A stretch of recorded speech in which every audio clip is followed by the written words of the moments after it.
بسم اللہ الرحمن الرحیم۔ جب دین زندگیوں کے اندر آتا ہے تو انسان کیسے ہو جاتے ہیں اس کا اندازہ ہم اس حدیث سے لگائیں جس کو بخاری اور مسلم کے اندر نقل کیا گیا ہے۔ حضرت ابو ہریرہ رضی اللہ تعالیٰ عنہ کی حدیث ہے کہ آپ صلی اللہ علیہ وسلم نے دو دیندار شخصوں کا واقعہ اللہ کے رسول صلی اللہ علیہ وسلم نے بیان فرمایا ہے کہ دونوں دیندار آدمی تھے۔ ایک نے دوسرے سے زمین خریدی۔ زمین خریدنے کے بعد وہ آدمی اس کے اندر کاشت کرنے لگا، کھیتی کرنے لگا۔ جب وہ کھیتی کر رہا تھا تو اس زمین کے اندر سے ایک بہت بڑا مٹکا نکلا۔ اس مٹکے کے اندر سونا چاندی بھرا ہوا تھا۔ تو جس آدمی نے زمین خریدی تھی وہ زمین کے پہلے مالک کے پاس گیا اور اس سے کہا کہ دیکھو تمہاری زمین میں نے خریدی تھی اور تمہاری زمین کے اندر سے یہ سونے کا مٹکا نکلا ہے۔ میں نے تم سے زمین خریدی تھی، سونے کا مٹکا نہیں خریدا تھا، اس لیے یہ سونے کا جو مٹکا ہے یہ تمہارا ہے۔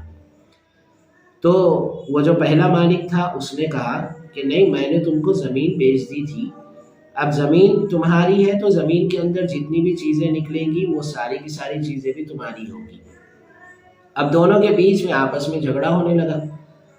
تو پھر دونوں ایک صاحب کے پاس گئے، اپنے جھگڑے کا فیصلہ کروانے کے لیے گئے۔ تو اس نے جب معاملہ سنا تو اس نے کہا کہ دیکھو تم دونوں کے پاس اولاد ہے۔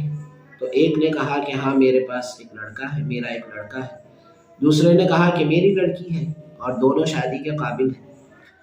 تو اس تیسرے آدمی نے جو فیصلہ کر رہا تھا اس نے فیصلہ کیا کہ تم دونوں اپنی بچیوں کی اپنی اولاد کی شادی ایک دوسرے سے کروا دو، اپنی اولاد کی شادی ایک دوسرے سے کروا دو۔ تو اولاد کی شادی ایک دوسرے سے کروا دی گئی۔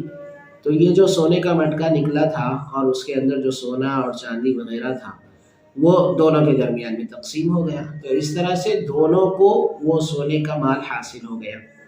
تو جب دینداری زندگیوں کے اندر آتی ہے تو انسان اب اتنا حاصل ہوا مال بھی لینا پسند نہیں کرتا۔ اور اگر دینداری زندگیوں میں نہ ہو، جیسے آج کل کے ہم حالات کو دیکھ رہے ہیں، تو جب دینداری زندگیوں کے اندر نہیں ہوتی ہے تو پھر آدمی مٹکا اگر مل جائے، سونے کا مٹکا، تو اس کو چھپا لیتا ہے، اس کو زمین کے مالک کے پاس جا کے اس کو بتاتا بھی نہیں کہ مجھے تمہاری زمین میں سے سونے کا مٹکا ملا ہے۔ تو ہم لوگوں کو یہ بات سمجھنی چاہیے کہ دین جب زندگیوں کے اندر آتا ہے تو اس کا فائدہ انسانی شخصیت پر اور انسانی زندگیوں کے اندر نظر آتا ہے، اور جب دین زندگیوں کے اندر نہیں ہوتا ہے تو اس کا کیا نقصان ہوتا ہے اس کو بھی میں نے اپنے ایک ویڈیو کے اندر بیان کیا ہے۔ آپ اس ویڈیو کو دیکھ